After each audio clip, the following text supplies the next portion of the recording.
Angra em Revista, no Rádio Clube de Angra, quinzenalmente aos sábados.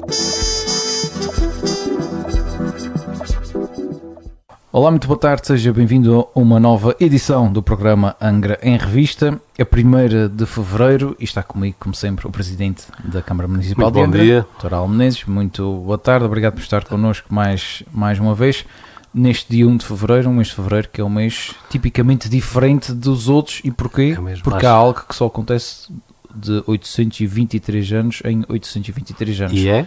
E é o mês de fevereiro este ano. Tem 4 sábados, 4 domingos, 4 segundas, terças, quartas, quintas. Bate certinho com as semanas. Bate certinho, é Aliás, verdade. eu já vi uma teoria, não era sobre isso, mas uma teoria que dizia que se nós tivéssemos 13 meses, conseguíamos ter todos os meses com os 28 dias e conseguíamos ter todos os meses, sempre a começar no dia da semana que se escolhesse, e a ter sempre a mesma sequência de semanas. Presidente, Então, se calhar, daqui a 800 e não sei quantos anos, será esse o sistema. para a maior parte dos funcionários, desde que isso desse mais férias, tudo bem. Sim.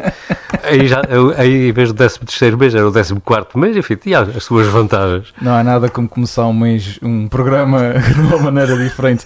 Presidente, vamos falar de assuntos sérios e por acaso, há 15 dias, um dia depois de nós conversarmos, a Ilha Terceira voltou a mexer, e bem, com 2 sismos com uma magnitude significativa, 3.3 e 4.4.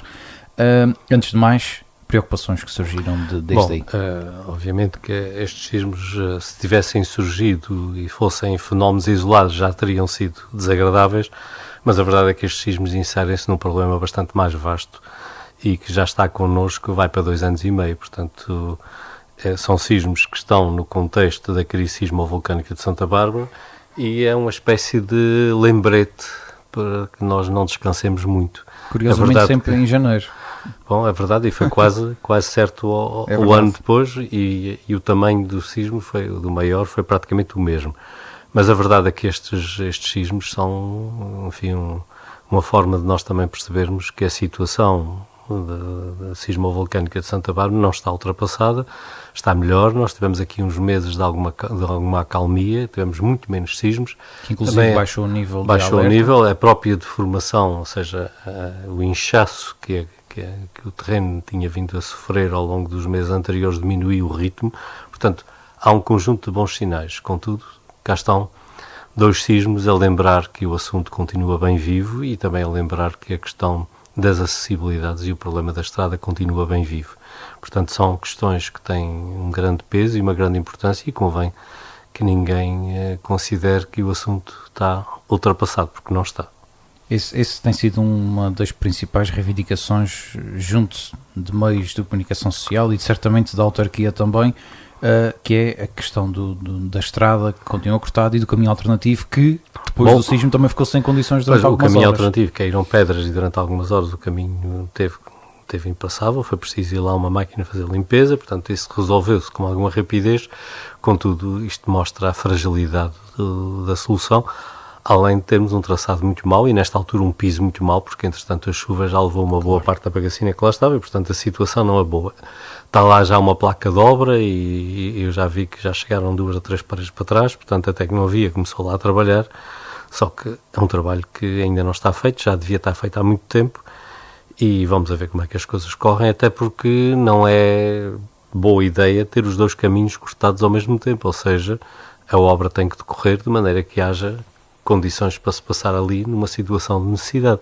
Portanto, é um assunto complexo, é um assunto que está a ficar cada vez mais... eu ia dizer cada vez mais difícil de perceber, porque o tempo já passou 1 ano desde o primeiro sismo e as coisas continuam no estado em que estão. Entretanto, a obra que foi feita de limpeza da encosta até correu bem. Na verdade, este sismo do outro domingo atrás não causou ali nenhuma perturbação demasiada, caíram 3 ou 4 pedras, mas coisas pequenas, o caminho continua transitável, portanto... Nem que fosse uma faixa só de rodagem. As coisas, ou seja, bem vistas as coisas, a obra que foi feita foi até bem feita. Okay. E, portanto, foi pena não ter sido acabada, não ter sido levada até ao fim, porque nesta altura já estaríamos há uns meses a circular por ali. Portanto, há todas estas questões em cima da mesa que precisam de uma solução e precisam de uma solução rápida, porque nós nunca sabemos o dia em que vamos precisar daqueles caminhos e vamos precisar deles numa situação de emergência. Presidente, isto, obviamente, quando a terra treme com alguma intensidade, já sabemos que as nossas tradicionais paredes que dividem os cerrados vão ao chão.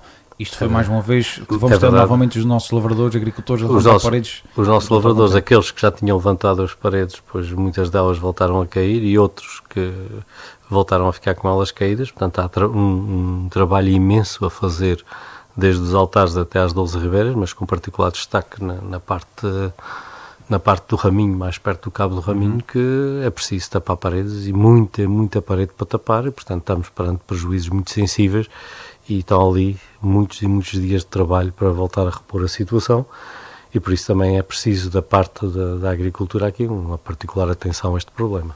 Muito bem, é preciso realmente continuar a seguir as recomendações das autoridades, porque a crise sísmica continua aí e provoca, obviamente... Continua aí e nós não sabemos nunca qual é que vai ser o desfecho disto e como é que as coisas vão decorrer.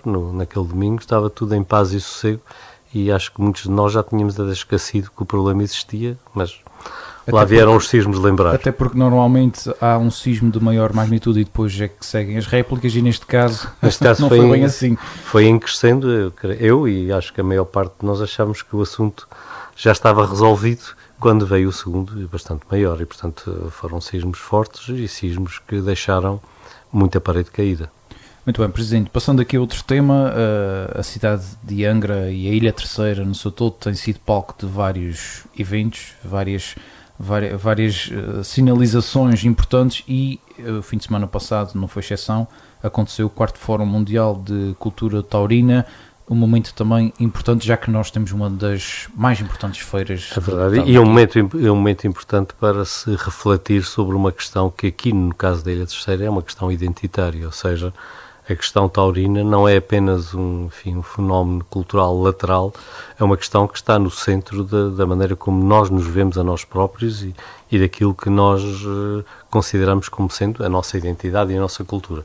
E por isso este debate teve uma particular importância, porque permitiu duas coisas. Por um lado, fazer o balanço daquilo que se passa a nível mundial, nos territórios onde a tradição taurina existe, ou seja, basicamente os territórios, os países de matriz ibérica, alguns deles, portanto, além de Portugal e Espanha e sul de França, no caso europeu, depois ali alguns países do México e de alguns países da América do Sul.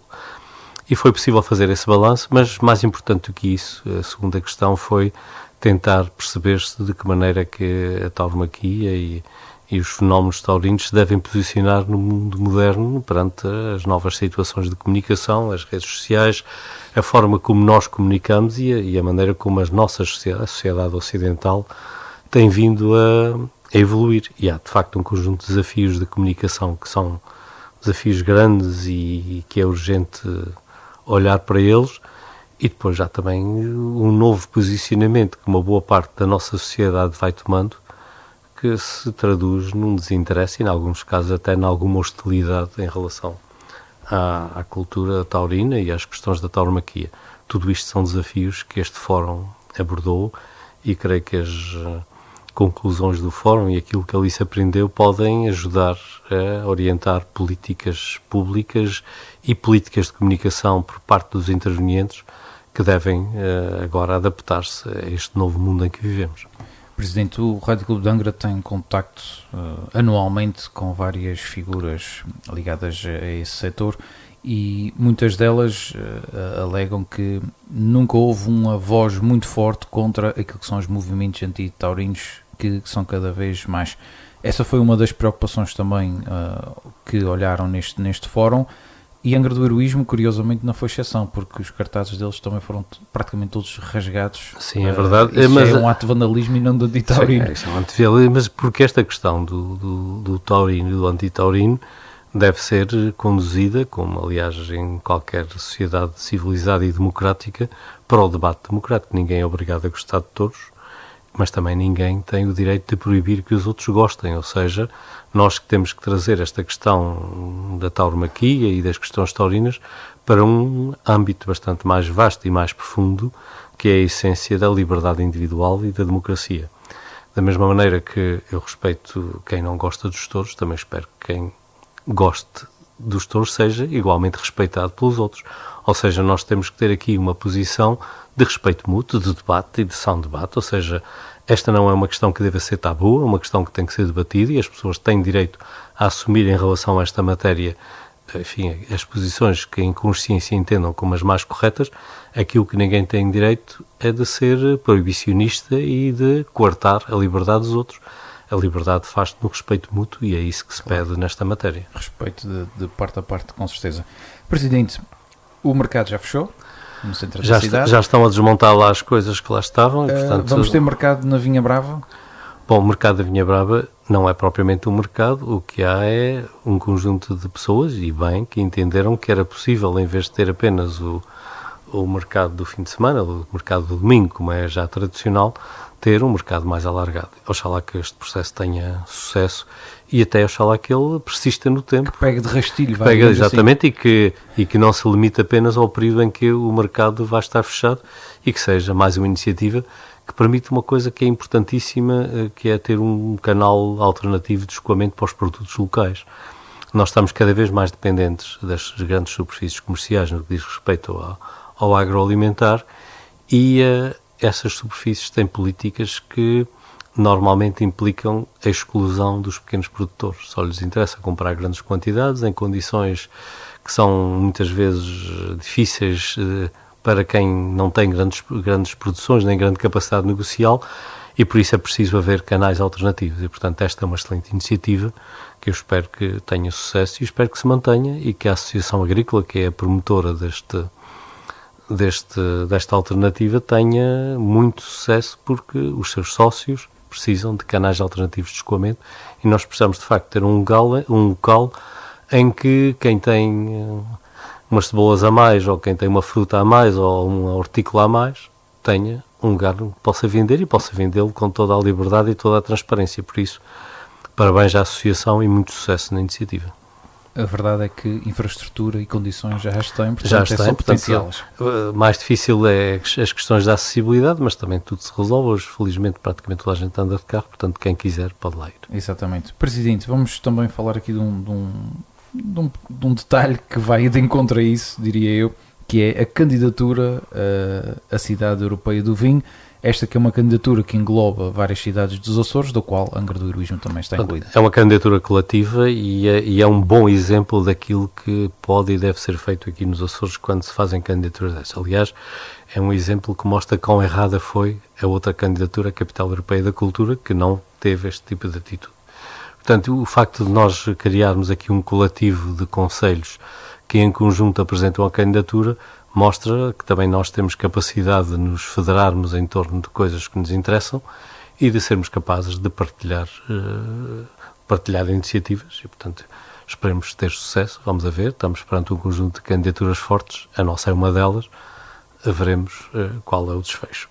Muito bem, já agora, e a imagem daquilo que fiz no programa passado, no Praia em Revista, recordar que para além de Angra do Heroísmo e Praia da Vitória, obviamente, estão também Santa Cruz da Graciosa, Vila do Porto e depois Madalena, Laje do Pico e São Roque. Portanto, estes são os municípios que se unem para a candidatura. E isto é importante também perceber que nós estamos perante um conjunto de municípios que todos eles, obviamente, têm uma ligação à questão vinícola, mas a verdade é que estamos perante situações muito distintas, o que não impede que nos juntemos. Nós temos municípios que neste momento já são grandes produtores, como é o caso da Madalena, e municípios em que a produção de vinho é muito restrita, que é o caso do nosso, mas ainda assim estamos todos juntos a tentar promover os Açores. Presidente, é restrita, mas até é boazinha. Sim.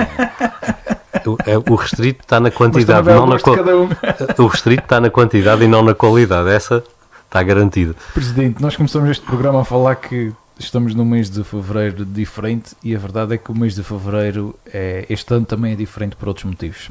Para além do mês de fevereiro ser o mês onde se celebra o Dia Mundial da Rádio, também onde se celebra o Dia Internacional da Língua Materna, há que preparar aqui algo e que nós somos muito bons nisso, que é o Carnaval. Presidente, como é que vão os preparativos? Bom, já se começou, já se fez uma reunião com as direções dos salões que no Concelho de Angra vão receber o Carnaval, para que tudo esteja no seu lugar e tudo esteja preparado. Nessa reunião também já se tratou de dois assuntos que são fundamentais. Um tem a ver com a segurança, ou seja, o Serviço Municipal de Proteção Civil com a direção dos salões, está a fazer uma passagem por todos eles, a ver se temos as vias de evacuação. A imagem daquilo que também aconteceu ano passado. No ano passado, se temos a iluminação, se temos tudo o que é preciso para garantir que as pessoas estão em segurança no Carnaval. Portanto, isso é uma garantia que é preciso estar sempre segura. As questões da ventilação e tentarmos dar, enfim, algum grau de comodidade àqueles espaços, no sentido das pessoas também não estarem ali dentro num ambiente que depois seja uma forma de transmissão de constipações e gripes. E depois outras questões que têm a ver com a questão da estrada cortada, porque na verdade o último Carnaval foi difícil para as freguesias da Costa Oeste. As freguesias ali da Doze Ribeiras, Serreta, Raminho e Altares tiveram um ano complicado. Os Altares conseguiram resolver uma parte do problema, porque sempre fica mais perto dos biscoitos e sempre tem a outra estrada que vem aqui para o interior dele, e portanto sempre tem ali uma outra ligação, mas a verdade é que as outras freguesias tiveram um Carnaval fraco. E fica aqui também o meu apelo aos grupos para que tenham, enfim, isto em consideração. Aquelas pessoas que moram para aquele lado não escolheram ter uma estrada fechada. Claro. E, portanto, pede-se também algum grau de solidariedade aos grupos, no sentido de irem a esta ponta e de fazerem ali um pequeno sacrifício, no sentido de não deixarem aquelas freguesias fora do Carnaval. Da parte da Câmara, estamos a preparar também um pacote de apoio específico para essas freguesias, no sentido de as transformar também em um espaço mais alternativo, mais atrativo. Quero dizer, para que as pessoas que integram os grupos também sintam que têm algum grau de recompensa ao irem a essas freguesias. Muito bem, Presidente. Já agora, a crise sísmica também muda aqui um bocadinho o paradigma, que é todos os salões têm um plano de evacuação caso aconteça alguma coisa. Sim, todos os salões têm um plano de evacuação, e as questões de garantir que no caso de um corte de luz não fique toda a gente às escuras e que há iluminação de emergência, tudo isso são questões que estão devidamente acauteladas em todos os salões. Temos um salão que eventualmente não abrirá porque está em obras e está a substituir o teto, que é aqui São Bartolomeu, e portanto tem ali um problema. Está-se também procurando aí uma solução para isso, mas a verdade é que eles têm uma obra de grande magnitude, a decorrer, em que não é possível garantir que o salão está em perfeitas condições naqueles dias, embora eles estejam a tentar. Muito bem. Presidente, aqui uns temas mais que eu acho que podem ser mais curtinhos, de resposta mais rápida. Plano Municipal de Atividades Séniores foi apresentado esta quinta-feira, dia 30. Sim, é um plano que visa dar alguma coerência a um trabalho que já vem sendo feito há anos, que é o trabalho de animação e de acompanhamento dos centros de convívio e o trabalho que é feito nesses centros. Ou seja, nós temos muitas iniciativas que estão um bocadinho desligadas, e agora o que nós queremos com esse plano é ligá-las todas num todo coerente que permita dar maior eficácia ao trabalho que é feito com os centros. Presidente, vou recuar um bocadinho no tempo para que o Presidente também nos fale um bocadinho da conferência sobre a mestiçagem e identidade em Cabo Verde. Este ano estamos a celebrar os 50 anos da independência de Cabo Verde. Cabo Verde e os Açores têm muita coisa em comum, têm uma história que é paralela e que de alguma maneira também nos une do ponto de vista do passado. Depois houve decisões diferentes há 50 anos atrás, uns foram para a independência, outros foram para a autonomia. E é importante nós, 50 anos depois, meio século depois, melhorarmos o conhecimento uns dos outros e de alguma maneira percebermos estes caminhos da história onde é que nos levaram. Nós vamos ter, ao longo deste ano 2025, um conjunto de iniciativas centradas em torno de Cabo Verde, em que vamos celebrar, como fizemos no ano passado, os 50 anos do 25 de Abril. Este ano vamos falar da independência de Cabo Verde e dos caminhos que Cabo Verde levou. O Sr. Embaixador de Cabo Verde esteve aqui há relativamente pouco tempo, já se acertou com a Embaixada de Cabo Verde em Lisboa também um conjunto de questões, e vamos ver se conseguimos ao longo deste ano, e com particular ênfase no mês de julho, que é o mês em que de facto se vai celebrar os 50 anos da independência cabo-verdiana, falar de Cabo Verde. Muito bem. Presidente, mais uma vez obrigado pela sua disponibilidade. Eu que agradeço, é sempre um prazer. E já que eu falei tão bem do mês de fevereiro até agora, dizer que hoje é o Dia Mundial da Leitura em Voz Alta, só para ficar... Muito bem, nós em Angra temos uma boa tradição de leitura em voz alta, que espero que se aprofunde. Somos, aliás, uma das cidades